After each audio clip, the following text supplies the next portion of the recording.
Welcome to this first video.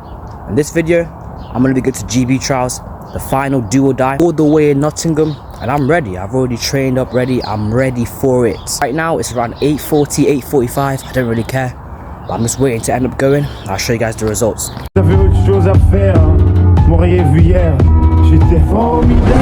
Now we get to the first play, and the first play I push that guy when I spin around that guy, end up getting thrown back into the touchdown line. This is just me using my blockers to find a way, because your blockers are your best friend in American football. Now on to the next play, and in this play I absolutely jumped over that guy, completely and utterly hurdled his ass. Replay that for a second. I get the ball, I hurdle over this guy, and it doesn't look like it's a hurdle because the camera is far out, but I assure you I jumped over one of those guys, just showing my athletic ability, just showing I'm that guy, bro. Now the configurative thinking behind this amazing play of me jumping over that guy, I looked at the end and I was thinking, you know what, I have to get there no matter what. Through God's will I will get there. I don't care if I have to jump, I don't care if I have to backflip, I don't care if I have to fly kick my man, yeah. I'm being serious with you, man, yeah. I'm going to get to that touchdown line no matter what. This jump just showcases my 50-inch vertical, 70-80-inch vertical that I have.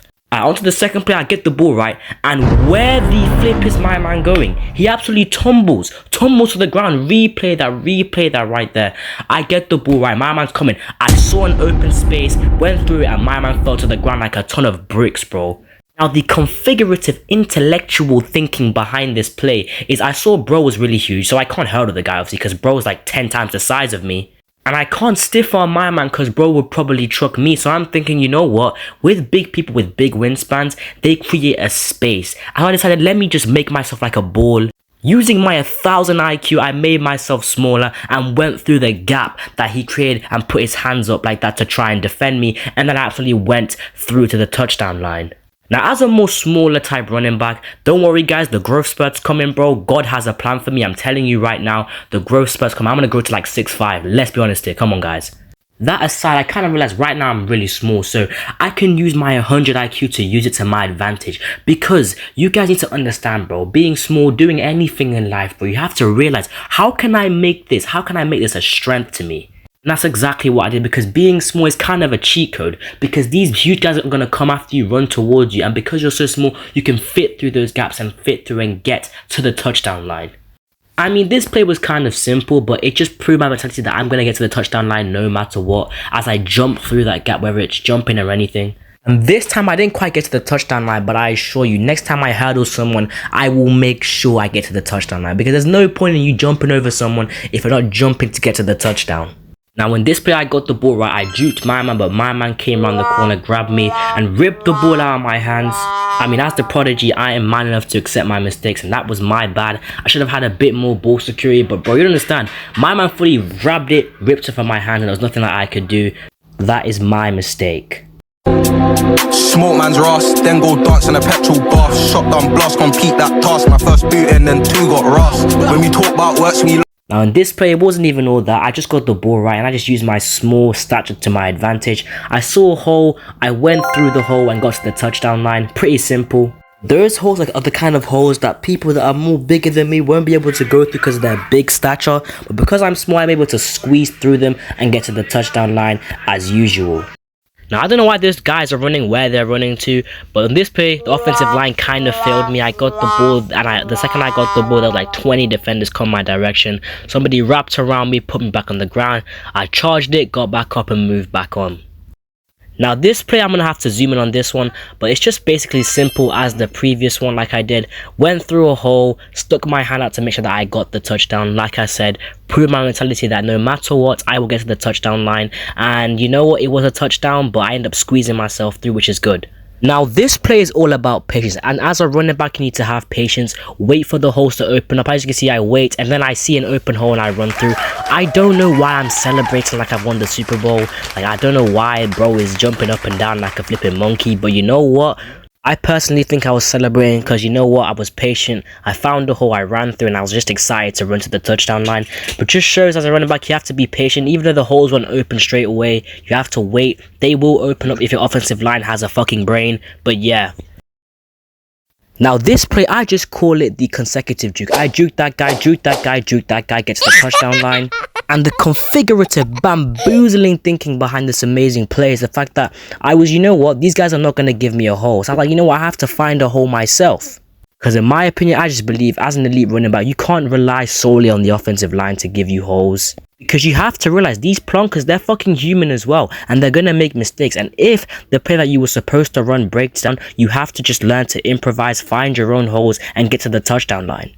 Because real life in that play, right, the second I got the ball, I already saw defenders coming towards me. Let's say I followed the play, I was like, you know what, let me follow what the guy's saying, right? I would have just run straight into a defender. But because I learned the skill of improvisation, I found my own holes, went through my own holes, and got to the touchdown line. Now, this is an example of me improvising. As you can see, I get the ball right. The guy comes towards me. I juke that guy, juke the other guy, juke and get to the touchdown line. Crazy to think, right? I actually got told off for this play because I didn't follow the playbook. I think the play was wide zone and I went inside. But in my opinion, as soon as I got the ball right, the wide zone option, it became closed. If I went wide zone, that fucking tall ass nigga would have come and hit me. I mean, if you look at that play back, right, that person anticipated me to go fucking wide zone. That's why he blocked the other guy and was ready to go outside to intercept me. But because of my 1000, 2000 IQ, I decided, you know what, let me improvise, go inside. And I got into a lot of trouble because of that play. This guy ended up screaming in my face saying, what the hell are you doing? I told you to go wide zone. I'm trying to explain to this guy, yo, hello. The guy knew what I was trying to do. He was going to intercept me and tackle me, but this guy's like, I don't care. And here's the argument right there with the coach. This guy just ended up screaming in my face with that play. But on to the next player, I get the ball right, I use my blocker to bypass that guy catches me, but because I have that never give up John Cena attitude, right, I know it sounds cringe, but as a running back, you have to think, right, even if somebody is grabbing at you, you still need to carry on running. Do not stop if they grab at you, because here's the thing, once you stop, the defender has got you, you've let them win. And as you can see in that play, even when that guy still catches me, I still keep running, which gets him to let go of me so I can run through to the touchdown line. And it's because I will not stop running until I'm on the ground on my face, bro. And even in that situation, I will dust myself off and do it again. And that's the thing you have to be as a running back. Even if somebody's grabbing at you, even if someone's grabbing you back from behind, keep running because you never know, they might lose their grip. Think about gravity, right? Not gravity, right? But science, right? Think about it this way, right? If you're running forwards and they have like 1 or 2 hands on you trying to pull you backwards, 9 times out of 10, the force of you running forwards is going to outweigh the force of them pulling you backwards, meaning that you will initially win. Onto this play, I was like, you know what, let me follow what the guys are telling me to keep running, even if there's 20 defenders coming my way. I run wide zone left, and as you can see, I get caught up. I end up getting thrown on the floor, and I mean, and their playbook is really good, but the defense was able to see through that, intercept me, and stop me from getting to the touchdown line.